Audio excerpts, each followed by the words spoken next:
இன்னைக்கு டேவே எலியோட தான் வந்து ஸ்டார்ட் ஆச்சு. நேற்று மதியத்துலேருந்து நல்ல தண்ணி யூஸ் பண்ணும்போது ஒரு மாதிரி ஸ்மெல் வந்துட்டே இருந்தது. நான் கூட வந்து ஏதோ ப்ளீச்சிங் பவுடர் போட்டிருக்காங்க போல் அப்படின்ற மாதிரி நினச்சேன்.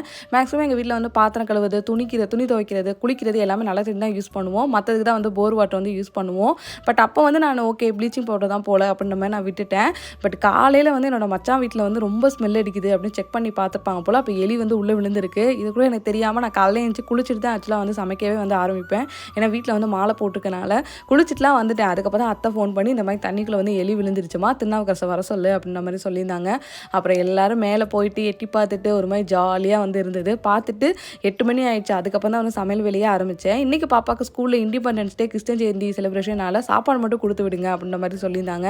சரி ஒரு 10 நிமிஷம் அவள் லேட்டாக போகட்டும் அப்படிங்கிறதுக்காக லேட்டாக தான் வந்து பண்ணிட்டு இருந்தேன். எனக்கு இந்த மாதிரி இந்த வாய் பார்க்குறது, யாராவது வந்து வேலை செய்கிறத வேடிக்கை பார்க்குறது, பேசுகிறது அதெல்லாம் வந்து ரொம்ப பிடிக்கும்.